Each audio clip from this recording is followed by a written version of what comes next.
Apa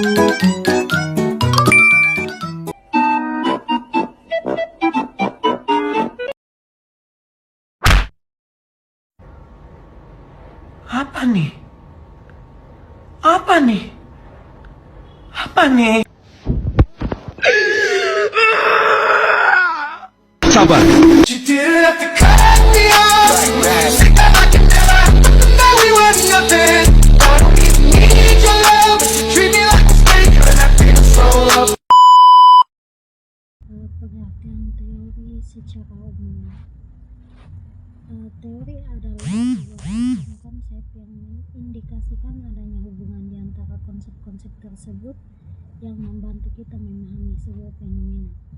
Menurut Jonathan H. Turner, mendefinisikan teori sebagai sebuah proses mengembangkan ide-ide yang membantu kita menjelaskan bagaimana dan mengapa sesuatu peristiwa itu terjadi. Terbelakang adanya teori sosial modern didasarkan pada perkembangan ilmu pengetahuan dan perubahan sosial yang terjadi di Eropa secara besar-besaran pada abad ke-18 dan ke-19, terutama pada masa pencerahan. Karena permasalahan yang semakin kompleks, maka lahirlah teori ini.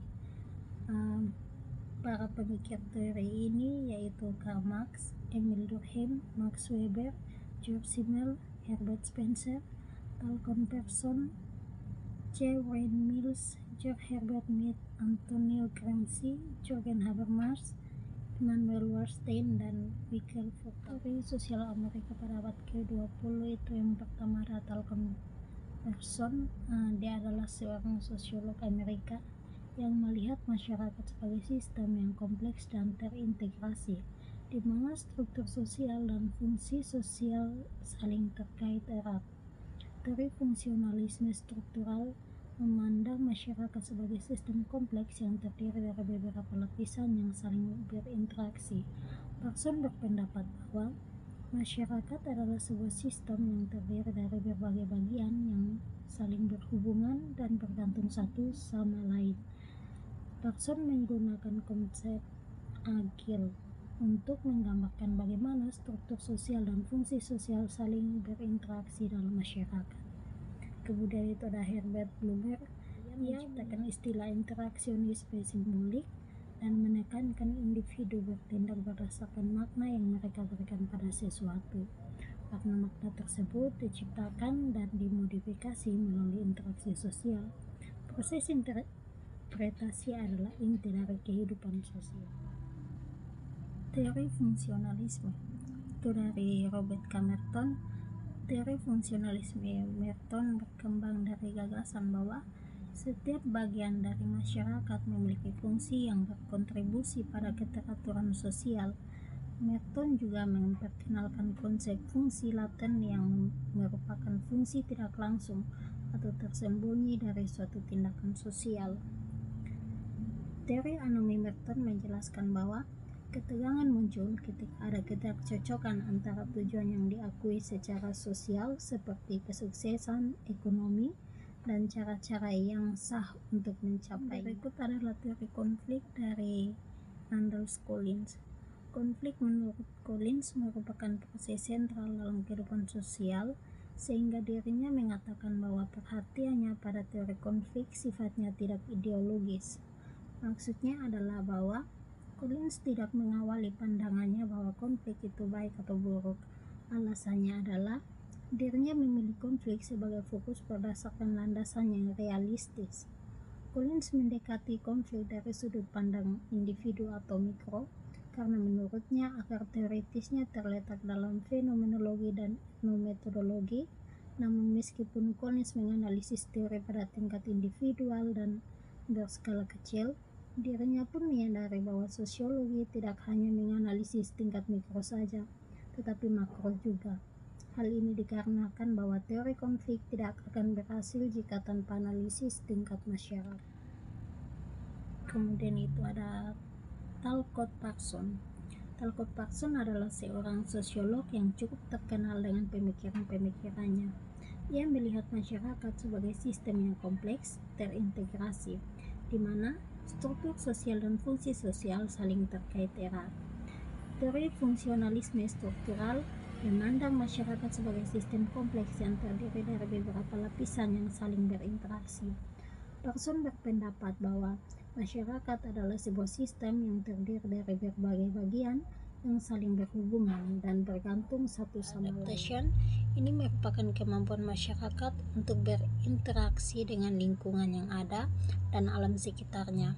Hal ini mencakup segala hal seperti mengumpulkan sumber-sumber kehidupan dan komoditas dan retribusi sosial.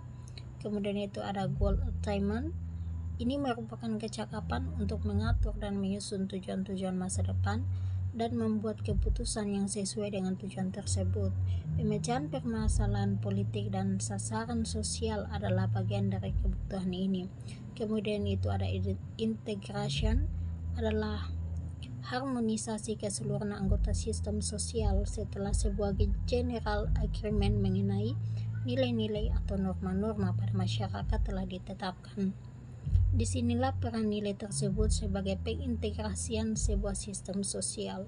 Kemudian itu adalah tensi, merupakan pemeliharaan pola dalam hal ini nilai-nilai masyarakat tertentu seperti budaya, bahasa, norma, aturan, dan sebagainya. Kemudian itu ada George Homans. Dia adalah tokoh di bidang sosiologi asal Amerika Serikat dan merupakan pendiri sosial perilaku dan pencetus teori pertukaran sosial. George Homans, teori pertukaran dari Homans ini sangat erat kaitannya dengan dunia psikologi manusia. Lebih tepatnya bahwa Homans melihat akar dari teori pertukaran adalah behaviorisme yang berpengaruh langsung terhadap sosiologi perilaku. Homans berpendapat bahwa hubungan sosial melibatkan pertukaran reward atau imbalan dan cost atau biaya. Orang akan cenderung mempertahankan hubungan jika imbalan yang diperoleh lebih besar daripada biaya yang dikeluarkan. Homans mencoba membedakan prinsip dasar psikologi dengan teorinya dalam pembahasan paradigma perilaku B.F. Skinner, khususnya tentang studi burung merpati Skinner. Dalam paradigma Skinner ini, Homans tidak melihat sebagai perilaku sosial tetapi perilaku individual, karena hubungan merpati dengan psikologi itu hanya satu pihak. Dalam mengembangkan teori pertukaran sosial, Homans mengemukakan beberapa proposisi, antara lain proposisi sukses, proposisi stimulus, proposisi nilai, proposisi kelebihan kekurangan, proposisi persetujuan atau agresi, dan proposisi rasionalitas. Persamaan dan perbedaan dari teori Talcott Pearson dan juga George Homans. Yang pertama itu persamaan. Kedua teori ini mempelajari interaksi sosial dan bagaimana individu berperan dalam membentuk masyarakat.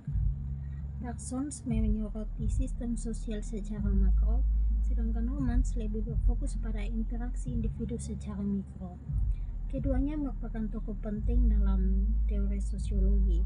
Pemikiran mereka memberi fondasi untuk memahami dinamika masyarakat dan hubungan sosial. Kemudian kita akan masuk dalam perbedaan kedua teori ini. Yang pertama itu Talcott menggunakan pendekatan struktural fungsionalis makro, sedangkan Homans menggunakan pendekatan teori pertukaran sosial atau mikro.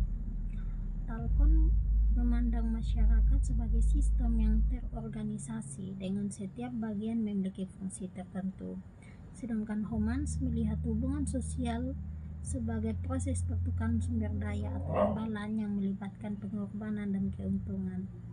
Kemudian, Talcott menggunakan konsep agil untuk teorinya, sedangkan Homans lebih kepada pertukaran atau imbalan dan biaya atau prinsip reinforcement behavior atau penguatan perilaku.